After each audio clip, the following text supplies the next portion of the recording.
Start करते हैं chapter 21 neural control and coordination, fifth part reflex action से।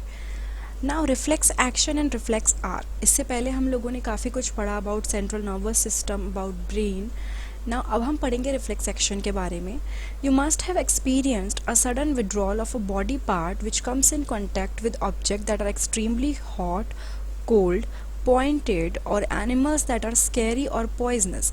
उसने क्या बोला कि आपने नोटिस किया होगा कि आपकी बॉडी अपने आप ही रिएक्ट करती है जब आप किसी गर्म चीज़ को टच करते हो, ठंडी चीज़ को, किसी पॉइंटेड चीज़ को, या कि आप किसी ऐसे एनिमल के कांटेक्ट में आते हो जो बहुत ही पॉइजनस हो सकता है या स्कैरी हो सकता है। ठीक है, तो जो पूरा का पूरा प्रोसेस होता है, the entire process of response to a peripheral nervous stimulation that occurs involuntarily without conscious effort or thought and requires the involvement of a part of the central nervous system is called a reflex action। इसको बहुत ध्यान से समझना है, बहुत easy है ये। उसने क्या बोला कि जब आप क्या करते हो, ये पूरा का पूरा प्रोसेस एक रिस्पॉन्स होता है। जैसे कि फॉर एग्जांपल मेरे हाथ के पास कोई गर्म चीज़ आई, मैंने एकदम से अपना हाथ हटाया, ठीक है, तो मैंने उसको देखा नहीं, चाहे मैं उसको देख नहीं रही हूँ, चाहे मैं उसको मतलब उसको देख के सोच के नहीं रिएक्ट कर रही हूँ, मेरी बॉडी एकदम से मतलब अननोइंगली फटाफट से ये काम करती है। इनवॉलेंट्रीली ये होता है, इट्स नॉट कि मेरे कंट्रोल में है, बस अगर मैं समझ लो देख भी नहीं रही हूँ उसको, मुझे कहीं और बात कर रही हूँ एंड स्टिल मैं ऐसी कोई चीज़ टच कर लेती हूँ, मैं एकदम हाथ हटाती हूँ, तो क्या हुआ, वो इनवॉलेंट्री हुआ। ठीक है, कोई कॉन्शियस एफर्ट नहीं लगा, मैंने सोच के डिसीजन नहीं लिया, कोई थॉट नहीं लगा, या फिर कुछ भी ऐसा नहीं हुआ जिससे मुझे ये फील हो कि हाँ मुझे ऐसा करना चाहिए, तो इसको हम रिफ्लेक्स एक्शन बोलते हैं। ठीक है, the reflex pathway comprises at least one afferent neuron that is receptor. इसके अंदर एक रिसेप्टर आता है और एक इफेक्टर आता है या फिर एक्साइटर आता है। Neuron appropriately arranged in a series, तो ये दोनों चीज़ें इन्वॉल्व होती हैं जो एक सीरीज में अरेंज्ड है। ठीक है, the afferent neuron receive a signal from the sensory organ and transmit the impulse via dorsal nerve root into the CNS.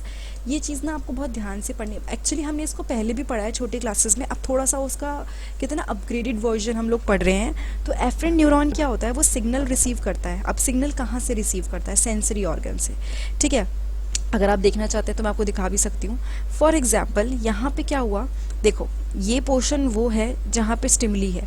ठीक है, स्टिमली हुई, कुछ भी समझ लो, जैसे डॉक्टर ऐसे करते हैं, वो क्या करते हैं, वो यहाँ पे ना इस तरह का एक, देखो मैं आपको एक बार दिखाती हूँ, ये आपको दिख रहा है, इस तरह का वो ट्राई करते हैं, यहाँ मारते हैं तो एकदम से हमारा पैर ना मूव करता है। ये हुआ क्यों, ये स्टिमुलस है, मतलब इसकी वजह से बॉडी रिस्पॉन्स दे रही है। ठीक है, स्टिमुलस हमेशा रिस्पॉन्स क्रिएट करता है, that is a quality of living being. तो रिस्पॉन्स आया ह्यूमन की तरफ से, स्टिमुलस गया, तो यहाँ पे एक एफरेंट इन्वॉल्व है। ठीक है, ये एफरेंट पाथवे उसने बोला, यहाँ से ये गया, ये जा रहा है। अब ये कहाँ जा रहा है, afferent neuron receive signal from a sensory organ, sensory organ से जहाँ पे भी ये टच हुआ वहाँ से गया एफरेंट तक। ठीक है, एंड वो ट्रांसमिट कर देती है via dorsal nerve root into the CNS. उसने कहाँ पे ट्रांसफ़र किया, ये जो आपका डॉर्सल रूट लिखा है, ठीक है, यहाँ पे उसने ट्रांसफ़र कर दिया, दैट इज़ ये आपका सीएनएस दिखा देते हैं। ठीक है, और ये अफेक्टर तक वो लेके गई। The stimulus and response thus form a reflex arc as shown below in the knee jerk reflex। ये एक तरह से रिफ्लेक्स आर्क फॉर्म कर लेते हैं जो दिखाया गया है नीचे।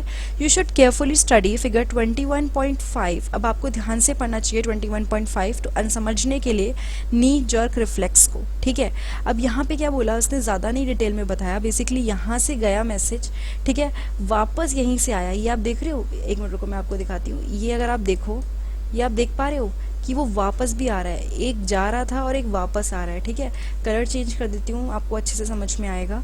यहाँ पे ये वापस आ रहा है, ठीक है, ये इस तरह से वापस आ रहा है और यहाँ से गया था, तो ये एक गया दैट इज़ एफरेंट और वापस आया एफरेंट की हेल्प से।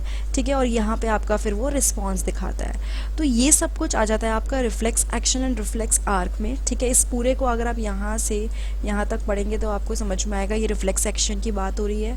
प्लस इस डायग्राम को देख के आप समझ सकते हैं कि क्या क्या हुआ है। और अभी हमने वाइट मैटर पढ़ा था, ग्रे मैटर पढ़ा था, पूरा का पूरा वो ऊपर जो हमने पढ़ा था वो सारा ये इसमें दिखा रखा है। ठीक है, मोटर न्यूरॉन बीच में दिखा रखी है, किस तरह से वो अपना वर्क करती है। तो ये पूरा का पूरा ऐसा है जो इनवॉलेंट्री होता है। ठीक है, अब इसके नेक्स्ट पार्ट में हम लोग पढ़ेंगे सेंसरी रिसेप्शन एंड प्रोसेसिंग के बारे में। ये था part 5 neural control and coordination. अगर ये वीडियो आपको अच्छी लगी है तो प्लीज़ लाइक, कमेंट, सब्सक्राइब और शेयर करना मत भूलिएगा।